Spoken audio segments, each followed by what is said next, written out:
We Are Vineyard. Somos Viña. We Are Vineyard. Well, I wasn't a missionary kid for very long. It was like 4 years. Some people grow overseas their entire life, but even though it was a short amount of time, it had a deep impact on me because of the trauma that I experienced, but also the people that I experienced and the life in the church. And so I think, one of the vivid scenes that happened on the morning of August 2nd, when the troops invaded our house, multiple sets of Iraqi troops invaded our house in the middle of like the bombing campaign to take over Kuwait City. It was the fourth largest army in the world, Iraq was then. And there was troops that were harassing my mom in my room, and I was really scared they were going to take her, and we were going to be separated. And I just started crying at 10 years old. I was just crying powerless. Like, these guys got AK-47s, and I just remember praying like very vividly, God, if you get me out of this, I will serve you the rest of my life. Like, wow. I'm here for you. And so that's like probably like the trauma of my childhood. I came back, had nightmares, didn't want to be left alone at 12 years old, 13 years old in my house, went to counseling, processed a lot of that. But I think that one of the ways that God has used that in my life is that I wake up every day, and every day since then being like, every day is a gift. Like, you have a sense of urgency. Like, I could have not been alive today. And there's a lot of kids that don't make it out of war-torn areas. Welcome to the We Are Vineyard podcast, conversations to help us grow with Jesus and each other. This season, we have a number of incredible guests lined up for you, and we're excited to let you know that this season's episodes will also be available as videos. So subscribe on YouTube and never miss an episode. On today's episode, Jay talks with Aaron Graham, who's an author and the founder and lead pastor of the District Church, a thriving multicultural congregation in Washington, D.C. Let's listen in. Well, Aaron, thanks for joining me. What's up, Bishop? Bishop Pathick, thanks for having me on. You just do that to torture me. That's why you do that. I love it. I just want to remind you of your role. No. So where are you sitting right now? You're in your office? I am in my office in our ministry center in Washington, D.C. It's an old Catholic convent, so a nun used to live in this room. Wow. Who took a vow of poverty, chastity, and obedience to serve the Lord, and now I get to serve the Lord. We have 21 room, 11 bathroom convent that we converted to our office space. Wow. And she never imagined you being there doing this, I'm sure. Probably not. Probably not. But here you are. And we've known each other a decent amount of time, actually. I was thinking about it as I was praying for you this morning, this time. I thought, it's funny how, you just enter into relationships and you have no idea where they're going to end up. But you're doing incredible stuff. So I'd love to just hear a bit of your story to start. So tell me about where you were born and where you grew up. Let's just start there. Yeah, born in Memphis, Tennessee. My dad was a pastor, missionary, and he started the chaplaincy at St. Jude's Children's Research Hospital.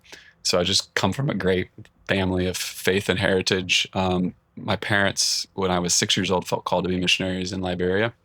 So we moved to West Africa and lived there for 3 years. And that was elementary school. So that was hugely formative in my life, just learning to be cross-cultural and learn how the church is alive internationally and other places. Global church. Civil War broke out there. Brutal Civil War, Charles Taylor. And it was, so many people were killed. We left before it got too bad. We lost all of our stuff. So we just kind of got out with our book bags and suitcases. Wow. And then my parents were feeling like we're still called to be missionaries, but we need to go somewhere that also speaks English. And they ended up feeling called to this tiny little country in the Middle East called Kuwait. And nobody had really heard of Kuwait at the time. It was 1990. And we showed up and we moved there in May of 1990. And then August 2nd of 1990, Saddam Hussein invaded with the Iraqi troops. And we were caught up in that whole ordeal. So my mom, my brother, and I were held hostage for 6 weeks, and my dad for 3 more months. And he was miraculously released. So 10 years old, I lost my stuff twice, both times in 2 countries, and ended up coming back and settling in Richmond, Virginia, which is where I went to middle school, high school, and college in Richmond. Okay, so you had only been in Kuwait Like 4 months, 4 months before everything hits. 3 months before everything hits, and then another month. Yeah. Wow. And how did they discern Kuwait? How does that happen? I mean, that's not like Liberia to Kuwait isn't exactly like a natural. Yeah. A couple Like, things. One is that my dad has a learning disability, so him learning languages is very difficult. So in Liberia was formed by freed slaves. So Liberia speaks English. There's tribal languages and villages, but that's the primary language.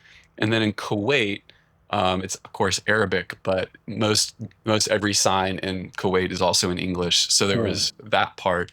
And we were Southern Baptist missionaries, and there had never been a Southern Baptist missionary there. So it was kind of in the 1040 window, unreached area, predominantly Muslim country. And there was this small little piece of land right in downtown Kuwait City where a missionary, Miss Scudder, was a missionary doctor, and she had delivered, I think, the Shaw at the time's like baby. And as a gift, he said, "I want to give you this plot of land, small plot of land, where anybody can freely worship." So in a predominantly Muslim country, to have a wow. place where you can freely worship. And so it became an international place of worship where people 7 days a week are coming in and out having worship. A lot of immigrants in Kuwait. And so my dad pastored the English speaking service. So it was a Presbyterian before him, and then he was stepping in to lead the English speaking service. So we were planning to be there until I graduated from high school. But Saddam Hussein had other plans. Yeah, I would say. Yeah. So that's 6 to 10 from between Liberia Yeah. and Kuwait. When I was internationally, yeah.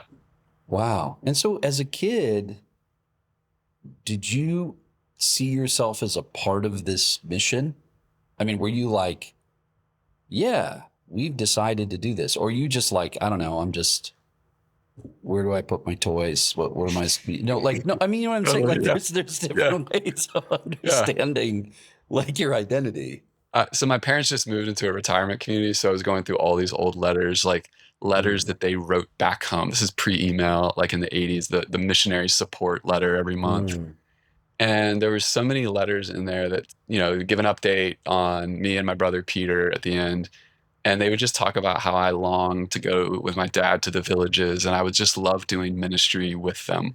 Wow. And so I really adapted well. And I remember kissing the walls of our house in Liberia when we met and praying that I would be able to return one day. And so I felt like it wasn't a decision they just made for me, and I was just along for the ride. I think the beginnings of my calling to ministry began both in Liberia and Kuwait, and God was planting that seed of cross-cultural ministry among the poor. The seeds of that, in the midst of war and all of that, began to be planted. Wow. That's, I mean, when you hear, I mean, listen, it's your story, so you're used to it. Yeah.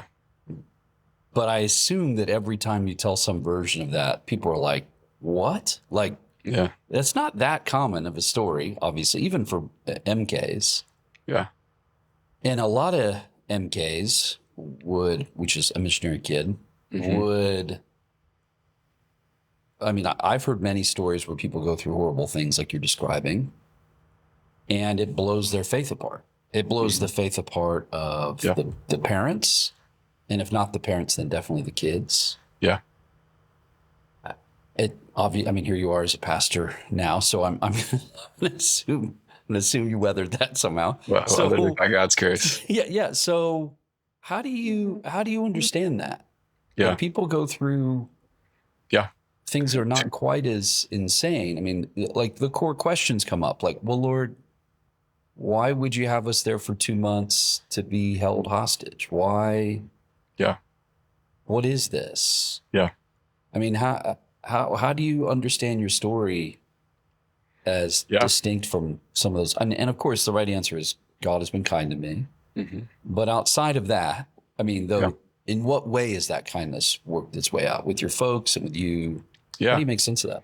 Well, I wasn't a missionary kid for very long. It was like 4 years. Some people grow overseas their entire life. But even though it was a short amount of time, it had a deep impact on me because of the trauma that I experienced, but also the people that I experienced and the life in the church. And so I think, one of the vivid scenes that happened on the morning of August 2nd, when the troops invaded our house, multiple sets of Iraqi troops invaded our house in the middle of like the bombing campaign to take over Kuwait City. It was the fourth largest army in the world, Iraq was then.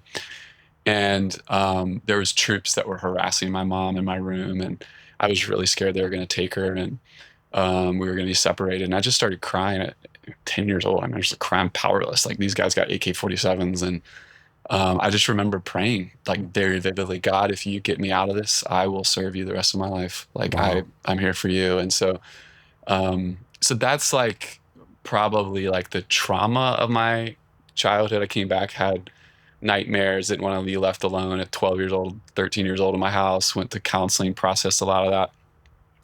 But I think that one of the ways that God has used that in my life is that I wake up every day, and every day since then being like, every day is a gift. Like, you have a sense of urgency. Like, I could have not been alive today. And there's a lot of kids that don't make it out of war-torn areas. We happen to have, the United States and a coalition of 60 countries that, like, once Saddam Hussein invaded Kuwait, got aircraft carriers and sent 500,000 troops to Saudi Arabia. So I had their help, to basically get us out. And like, a lot of kids in war-torn countries don't. And so the thing I think I wrestle with, one of the questions is like, can you see the suffering of the world and still love it? Like, still love the world, still love the people of the world. And I think that trauma and suffering can cause people to like isolate and be removed and to close down and be like, this is too much, and go into depression and withdrawal. Yeah. Or it can cause you to like be super engaged and like, I got to make my life count. So for me, it's like, it's the engaged side. And so now I have to make sure I don't try to do too much. I don't try to overdo it. That I'm like, hey, I'm one person. So yeah, you can't change everything at once. Yeah, that's right. Yeah. Okay. So now you're back. You obviously have some sense of a call to ministry. Like, I think I'm doing this. You're growing up in Richmond, Virginia. Is that what you said? Richmond, Virginia, the suburbs, suburban culture shock. Yeah.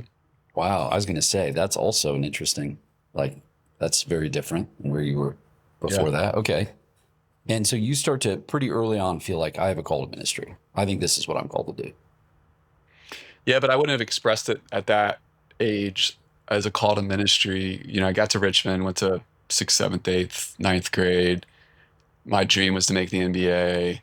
I played basketball all the time. I started a lawn care business. I was making money. And it wasn't that I was like drifting from God. God wasn't the center. It was girls, popularity, and all of that. And when I was a sophomore in high school, my dad was the associate senior pastor at this large church, and he was kind of also the mission pastor. And we had an opportunity to go to Belize when I was 15 years old on a mission trip. He wanted to take me. And I was starting on my JV basketball team, and I would have to miss 2 weeks of the season, including 2 games. And I told my coach that I wanted to go on this trip. And he said, you can go, but you'll lose your starting position. And like, for a 10th grader, like, I had to really pray about that. I was like, and I really prayed about it. And I felt like, no, I'm supposed to go on this trip. And when I was on the trip, I remember this sacred encounter I had where there was a elderly woman that was on the streets outside of the motel we were staying, who was begging, and I was in like Spanish 2 or 3 at the time, so I knew enough to kind of understand that she was hungry and wanted something. So I go up to my room, find like a trail mix and banana, and take it back down to her and speak a little bit of Spanish, pray for her, and somebody else came over, discovered that she has AIDS. And she was the first person I met, this is 1995, that had AIDS, so that was new for me. But I just had this like very simple time of ministry at 15 years old. And I literally walked away from that encounter just being like, God, I'm going to serve you the rest of my life. Like, I can't imagine doing anything different. I've never imagined being a pastor, speaking in front of people, but I just felt like being a missionary in some way was like the core of my calling. And so that was, I came back, still played basketball, still played some sports, but that was now secondary. And I became like the leader in our youth group and really began to devote myself to ministry, think about where I go to college based on ministry calling. But I never thought it would be pastoring a church. I just saw most churches in the US as dead. Like I hadn't really seen an alive church that was diverse, that was meeting real needs. I just hadn't been exposed to that. It was much more cultural Christianity. So that the international experiences I had as a kid really shaped me. That's really good. That's really, really good. Yeah. I mean, there is, as you know, a live debate on like what is short-term missions. The value of it. Does it do more harm than good? This is not helpful, and it's, poverty tourism or whatever. And I understand all those arguments, and they're probably very substantial and real. But for me, much like your description, I think short-term experiences like that exist almost solely for the people going. I mean, if you could just change the orientation, like, we're not helping anybody. Yeah, it's a discipleship show. Exactly, totally. Yeah. We are being immersed so that we understand who we are in the world story and what it means to be a part of the church. And so, if you can shift that, then all of a sudden those are really useful, powerful experiences. And if you contribute anything at all, even one time, what a gift, but probably won't. Yeah. But that's totally.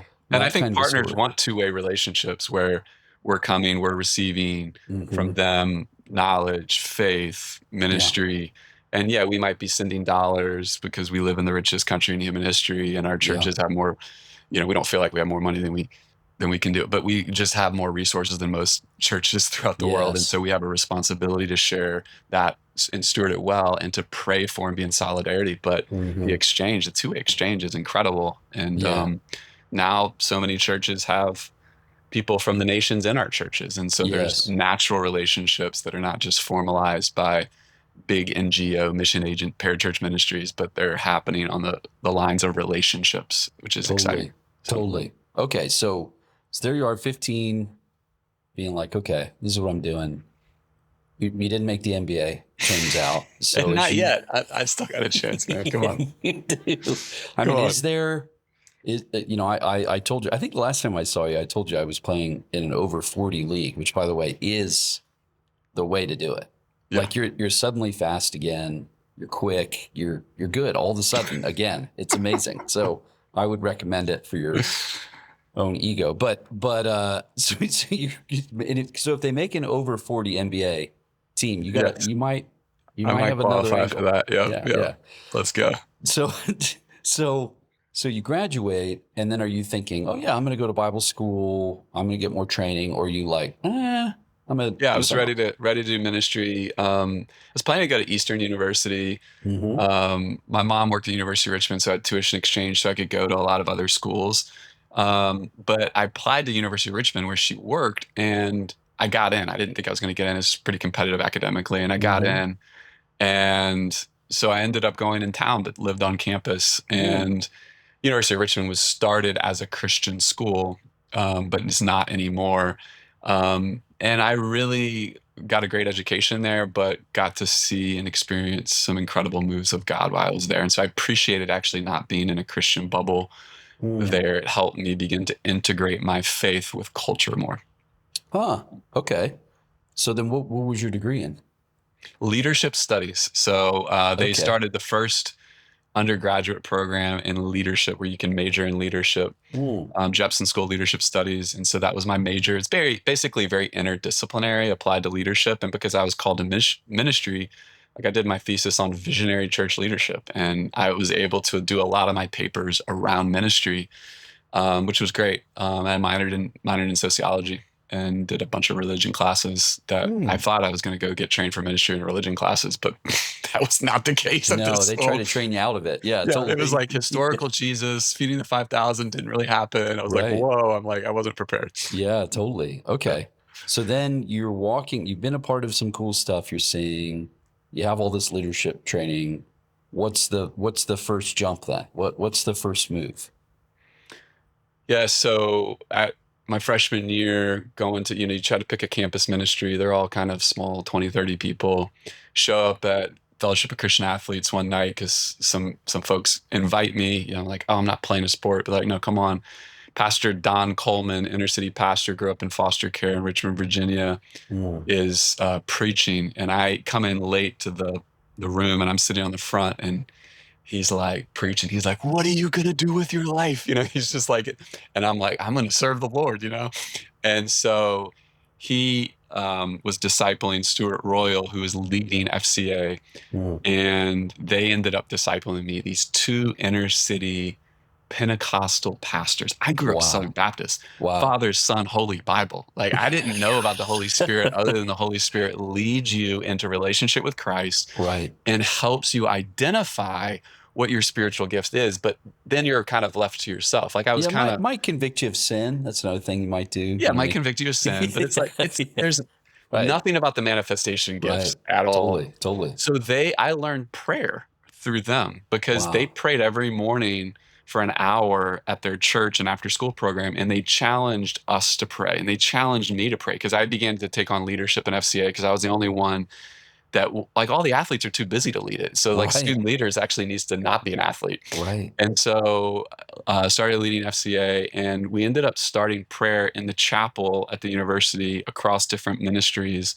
for an hour every morning, Monday through Friday. We said no for like 6 months. They were challenging us, and we're like, we're a busy college. Nobody could get up that early. Yeah. And we began to pray, and we began to see God do incredible things. We began to pray for our lost friends, and FCA grew to, we started having 100, 150 people at our Sunday night gatherings. InterVarsity grew from like 30 to like 100, and probably 10 people went into ministry out of that. We ended up doing an evangelistic event for this school of 2,800 people that over 1,000 people came to. Some people were radically saved there. One guy on the football team, he used to be known for drinking a case of beer every Friday night, and he would do cartwheels in the dining hall the next day because he was so hungover and drunk. And he came to Christ. He's like now an elder in his church, like, and Wow. 20, 25 years later. So we just saw God do incredible things. And I was like, I got a taste of prayer, inner city ministry, revival, at the University of Richmond. So it was great experience and foundation. So even though I wasn't pastoring a church, I was literally doing ministry probably 10 to 20 hours a week while I was getting my degree.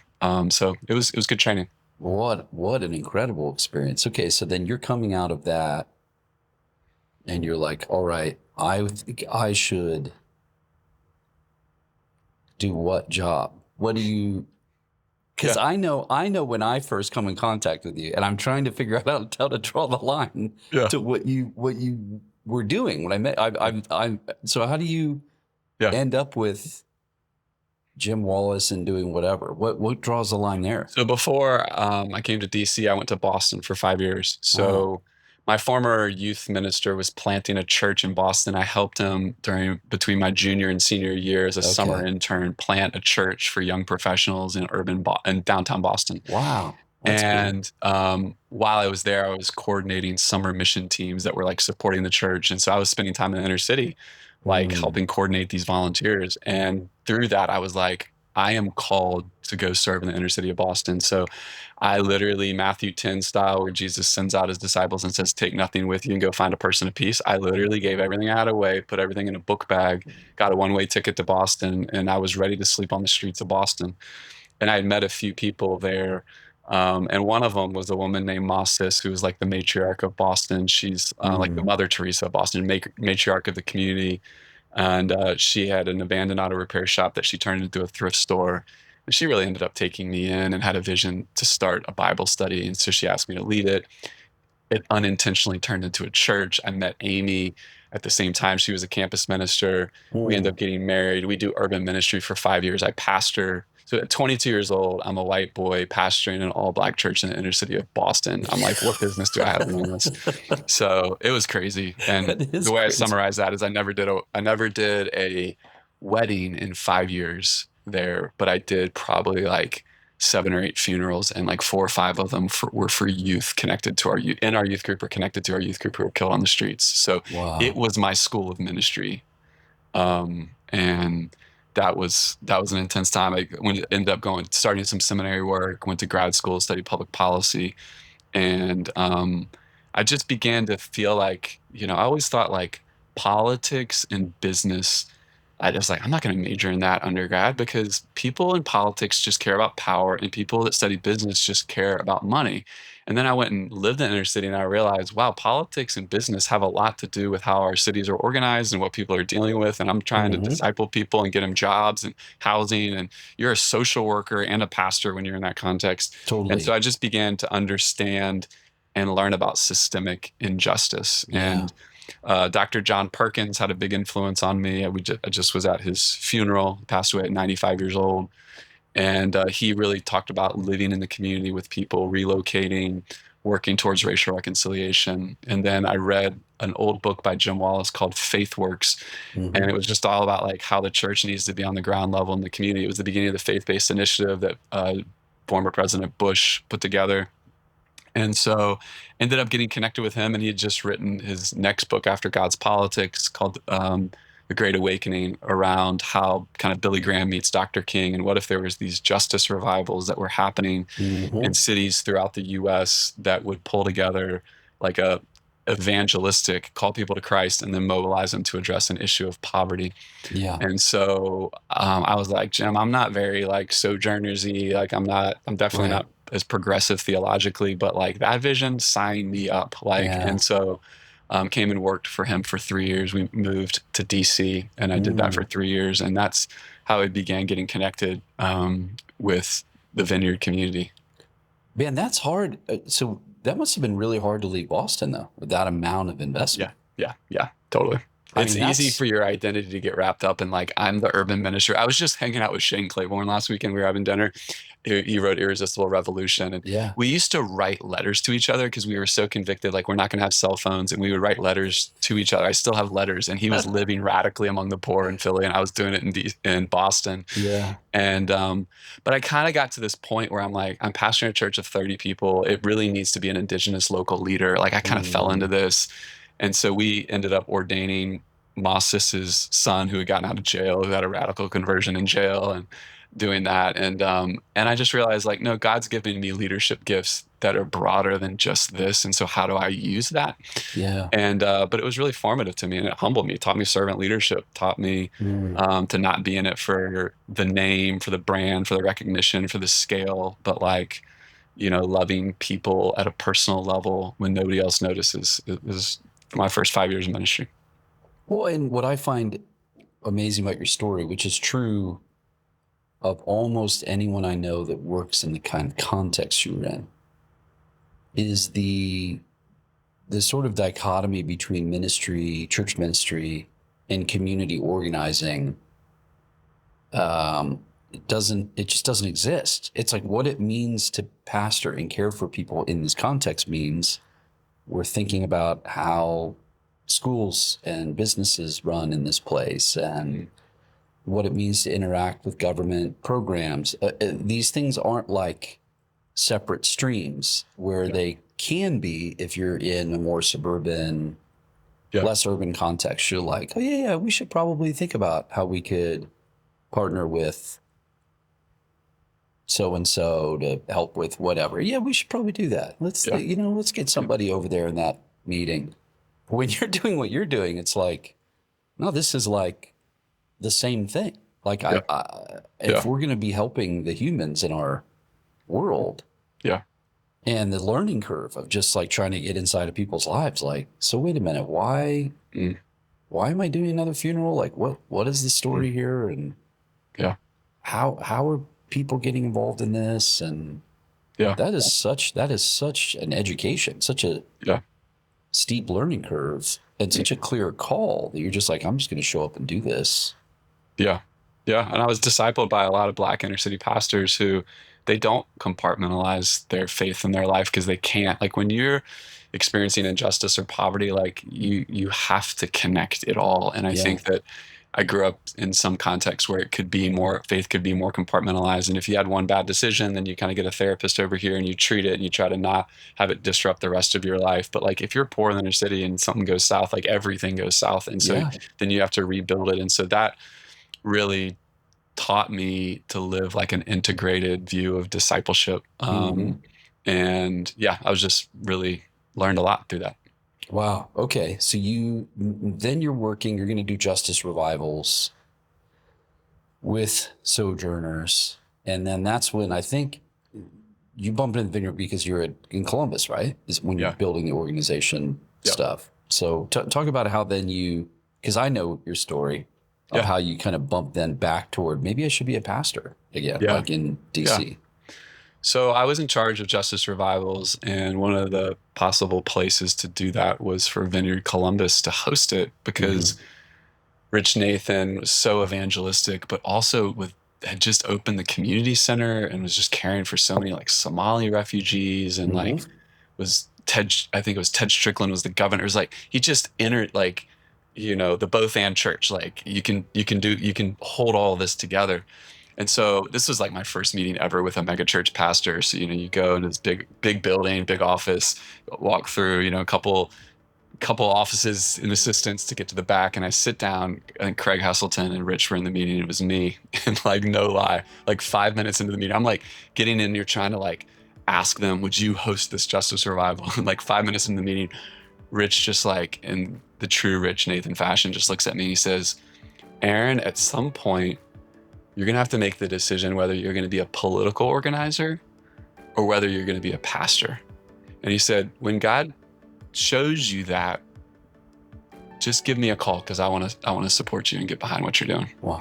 And so I filed that in my head. And then 3 years later, when God did call Amy and I to intentionally plant a church, Boston was an unintentional church plant, but to intentionally plant a church, he was one of the first calls I made. And him and Marlene had me and Amy out to their house, and they just mentored us. And Rich has just been a huge champion of helping me be a church planner, had a lot of coaching calls throughout, I just remember I was trying to make it so complicated, being like this missional orientation.